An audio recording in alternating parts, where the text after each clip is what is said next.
Hey guys, and welcome to the first episode of a new series I'm going to do, which is all about how to sell online. I'm mostly going to be concentrating on handmade items, obviously charms and things, but you can also use these tips if you want to sell other things like squishies, stickers, memo sheets, pads, whatever. You can use these techniques with whatever you want to sell. But I will be concentrating on handmade charms and necklaces and whatever else you hand make. So in this first episode, we'll probably be split up into two parts because I'm going to be talking about a lot. It's going to be all about choosing your website to sell on. Obviously, there's the two main websites, which is Etsy and Store-Envy, which is what I'm going to be talking about in these two parts of this episode. But there are other websites out there that you can sell on. You can sell on eBay, although I wouldn't recommend it for handmade items, more for factory made items. So if you want to sell squishies and stickers and stuff on eBay, go for it. But I wouldn't suggest selling your charms on eBay. There's also a website called Artfire. I don't really know much about that. There are other websites out there that you can look into yourself, but I don't really know about them because I don't sell on them. The two websites to sell on are Etsy and Store-Envy, which is what I'm going to be talking about. And the first part of this episode is going to be all about Etsy. So Etsy is one of the best places to sell handmade items on. You can sell items from any of the three categories, which is handmade, vintage and supplies. So you can sell all your handmade items, all the things that you...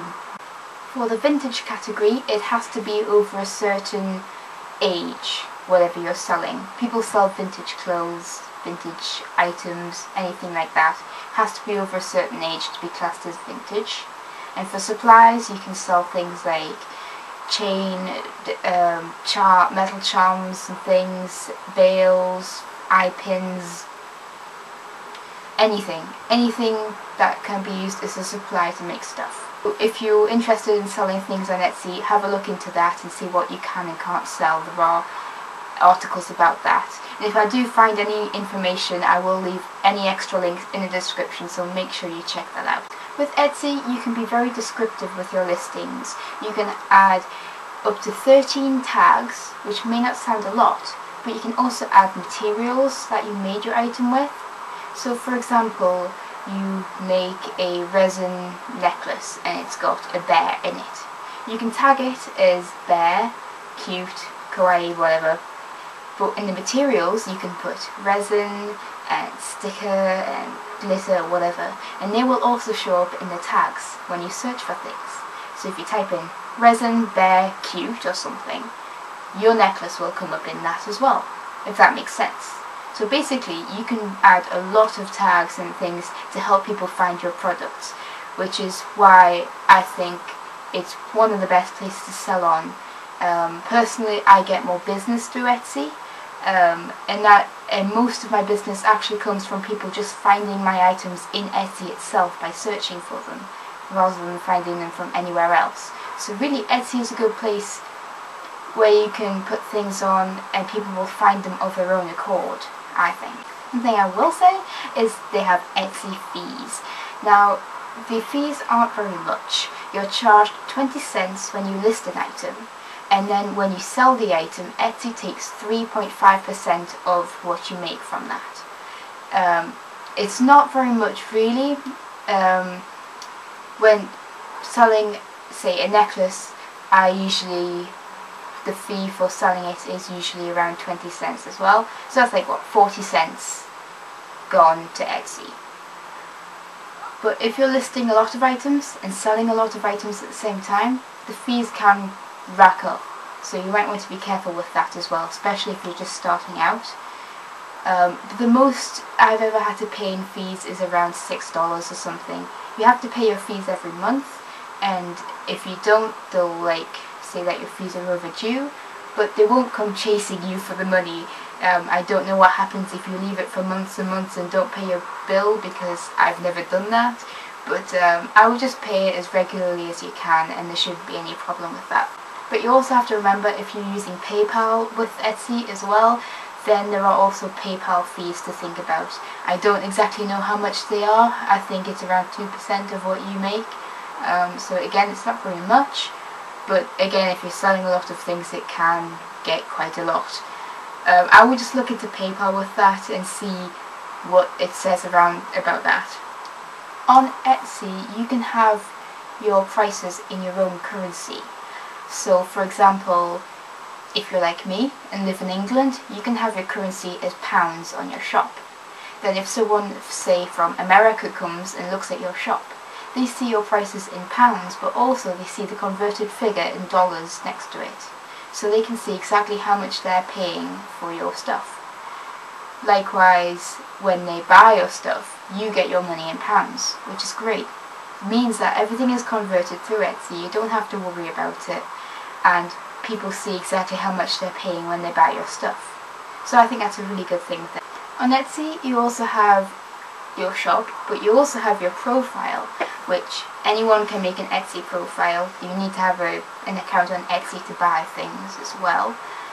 On your profile, you have your favorites, you have if you have a shop, it appears on your profile. If you have any treasuries, which I'll talk about in just a second, all those appear on your profile. People can follow your profile and they can see when you favourite new items. You can't hide your favourites if you don't want people to know what you like. But you can favourite items, you can favourite shops, and if you have a shop, you see when people favourite your stuff, which is quite cool. There is also treasuries, which I briefly talked about just now. Treasuries are basically a collection of items that you can make a collection of items. You can relate it around a theme or anything you want. For example, I have some mustache items on my shop which are in somebody's mustache collections, or treasuries rather.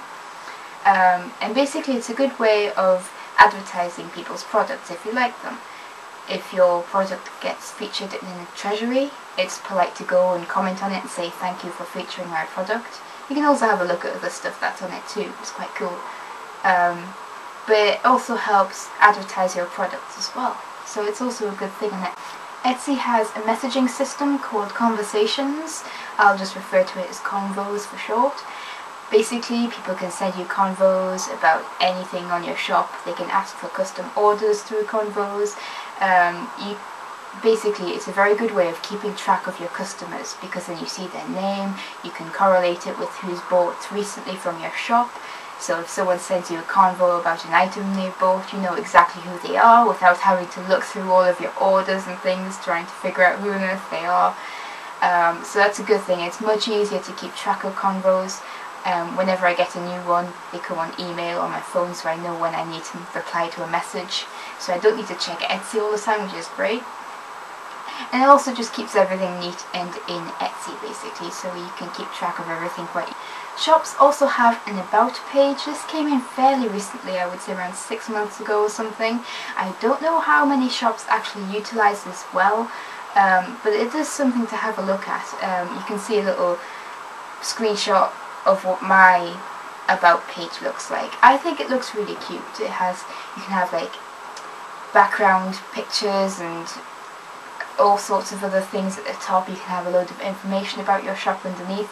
Down the side you can have pictures of people who work at your shop. It's just me who works in mine, so it's just a picture of me in mine, but other people have different people who do different things for their shop. So it's very cool. It's a good way of having background information about your shop, and it just gives a bit more of a personal touch, I think. Etsy is integrated with Facebook and Twitter, so you can have a little like button or a follow button at the top of your shop. You can share your products straight to Facebook or Twitter when you list them, which is really good and really handy if you're listing a new product and want to let people know about it really quickly.